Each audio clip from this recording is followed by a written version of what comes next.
Thought cannot bring about a change in itself. Yes, and yet practically everything that mankind has been trying to do is based on thought. Right? Thought. And there is a limited area, of course, where that's all right, but we cannot, therefore, as we said, we're discussing before, do anything about the future of mankind from the usual approach. Right? So look, that's what when you listen to the politicians who are so very active in the world, they are creating problem after problem, and to them thought is the most important thing, ideals. Well, nobody, generally speaking, nobody can even know of anything else, you see that? Exactly. We are saying the old instrument, which is thought, is worn out, except in certain areas.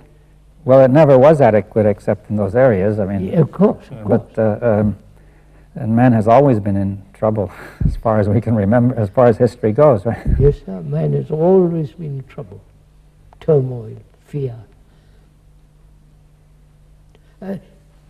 We mustn't reduce all this to an intellectual argument. But as human beings, facing all the confusion of the world, can there be a solution to all this? Yes, well, and that comes back to the question I'd like to repeat, that it seems that here there are a few people, who are talking about it and perhaps meditating and so on, but how is that going to affect this vast current of mankind? Probably very little. But see, I think... Why do you raise, will it affect? It might or it might not. It might not. It might or it might not. Might not. Yes. But then one puts that question, then what's the use of it? Yes, that's the point, that I think there's an instinctive feeling that makes one put the question. Yes. I think that's the wrong question. But it's a wrong question. You see, that is, the first instinct is to say, what can we do to stop this tremendous catastrophe? Yeah. But if each one of us, whoever listens, sees the truth of this, that thought in its activity, both externally and inwardly, has created terrible mess, great suffering, then one must inevitably ask, is there an ending? Is there an ending to all this? If thought cannot end it, what will? Yes. What is the new instrument that will put an end to all this misery? See, there is a new instrument, which is the mind, and so on and so on. Yes. Which is intelligence. But you see, the difficulty is also people won't listen to all this. They have come to definite conclusions, both the scientists and the ordinary layman like us. They won't listen. Yes, well, that is the sort of point I had in mind when I said that a few people don't seem to have much effect. I think, after all, few people have changed the world. Hitler was whether good or bad, that's not the point. But he didn't change it fundamentally. No, he changed the world superficially. Yeah. The revolution of the Bolsheviks, the communists, has changed, but they come to the same pattern again. Physical revolution has never changed psychologically human state. Well, do you think it's possible that that say a certain number of brains coming in contact with mind in this way will be able to have an effect on mankind which is beyond just the immediate obvious effect of their communication? That's right. I mean, obviously, whoever does this may communicate in the ordinary way, and that have a small effect. But now this is a possibility of something entirely different, right?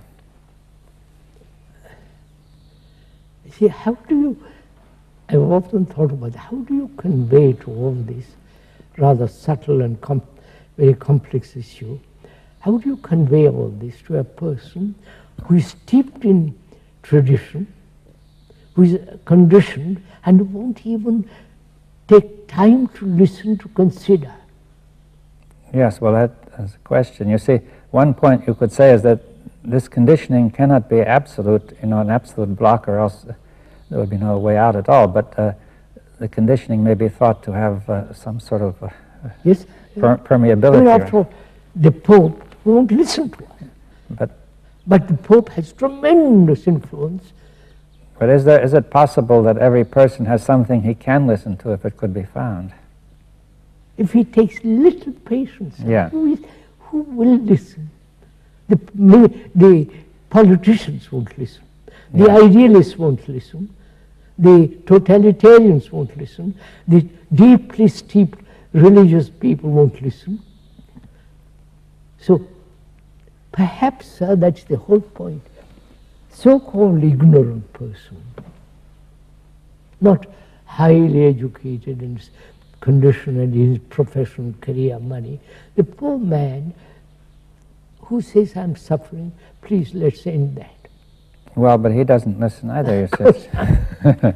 He wants to get a job, you know. Yeah, of course. He said, feed me first. We have been through all this for the last 60 years. The poor man won't listen, the rich man won't listen, the learned won't listen, and the deeply dogmatic religious believers don't listen. So that perhaps it's like a wave in the world, it might catch somebody.